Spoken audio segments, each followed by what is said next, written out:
Voilà, et pour aller plus loin avec nous, le président délégué de la Société territoriale calédonienne de participation industrielle, Philippe Gomès. Alors la CSTCPI détient 34% dans le capital de la SLN. Ce régime horaire à 147 heures est-il la bonne solution pour sauver la SLN ?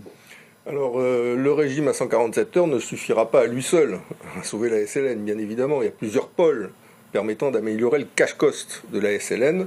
Il fallait qu'on arrive à la fin de l'année 2018 à 4 dollars la livre de nickel. On en est bien loin, on est à 5,80.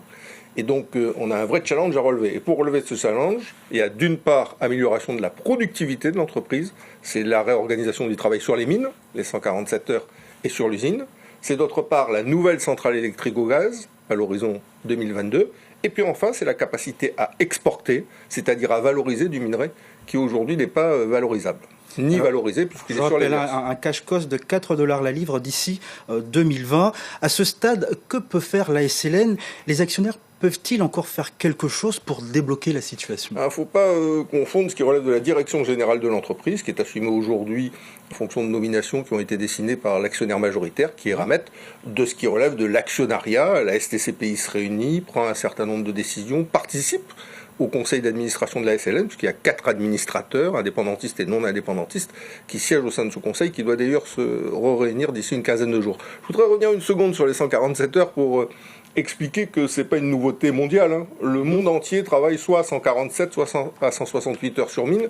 Et en Nouvelle-Calédonie, parce que j'ai vu que l'intervenant explicitait qu'il y avait le cas échéant des risques pour la santé, je rappelle que KNS est à 147 heures. Et Valais à 160. Et Valais à 160 ou 168. Donc, conclusion, c'est un système qui a fait ses preuves à l'échelle de la planète, qui a fait ses preuves en Nouvelle-Calédonie. Il n'y a pas de raison qu'il ne fasse pas aussi ses preuves à la SLN. La SLN n'est-il pas le mouton noir d'Eramet ? Je rappelle, trésorerie négative, on consomme 1 milliard de francs par mois, 100 milliards en 5 ans. On a déjà épuisé plus de 60% du prêt Eramet et de l'État. Est-ce qu'Eramet peut liquider la SLN ?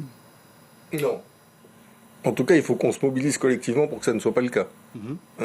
Les premiers à se mobiliser, ce doit être les 150 salariés grévistes, parce que je rappelle que sur les 2000 emplois de la SLN, il y a aujourd'hui 150 salariés grévistes sur Népouille, sur Thiébagui et sur Thio. 150, ça fait 10% de l'effectif. Donc ces 150 ne doivent pas mettre en péril d'abord les 1850 autres familles qui travaillent à la SLN, soit à l'usine, soit dans les mines, ne doivent pas mettre en péril la société, qui contribue à l'équilibre général du pays, et ne doivent pas mettre en péril le pays, parce que la SLN, au-delà des 2000 emplois, c'est 8000 emplois directs, indirects et induits. Donc ça, c'est une première chose qui est importante de rappeler. Donc moi, j'appelle à l'esprit de responsabilité et de solidarité les syndicats grévistes. Je rappelle que l'accord sur les 147 heures a été signé par 75% des salariés représentés par leurs organisations syndicales. En ce qui concerne maintenant la SLN, elle a un potentiel exceptionnel. Elle a des mines avec les plus hautes teneurs du monde en nickel. Et donc là où tout le monde cherche de la teneur, nous l'avons à profusion dans le cadre des mines de la SLN.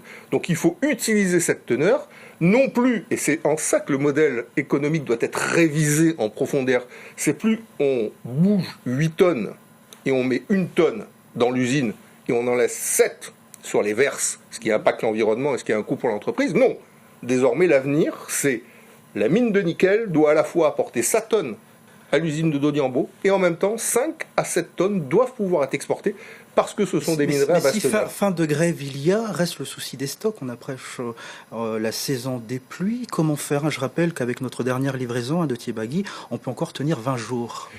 Oui, parce qu'on voit ce soir d'ailleurs qu'il commence à y avoir quelques intempéries. On est déjà dans une situation difficile. On a détourné des bateaux qui étaient des bateaux à faible teneur à destination de l'exportation pour les mettre dans les fours. On a réduit la puissance des fours. Je rappelle que sur les 3 fours, il y en a un qui doit être renouvelé, c'est le four des Mag 11 à l'horizon 2021-2022. Enfin, ce sont donc des installations anciennes qui méritent d'être préservées et elles sont mises à rude épreuve dans le cadre de cette période qu'elles sont en train de traverser. Donc, je crois qu'il y a un moment pour marquer son opinion, pour affirmer sa conviction. Je crois que la CSTNC et l'USTKE l'ont fait de manière forte. Et puis il y a un moment pour, en responsabilité, sortir par le haut d'un conflit. Je crois que ce moment-là est venu. Merci Philippe Gomès d'avoir répondu à notre invitation.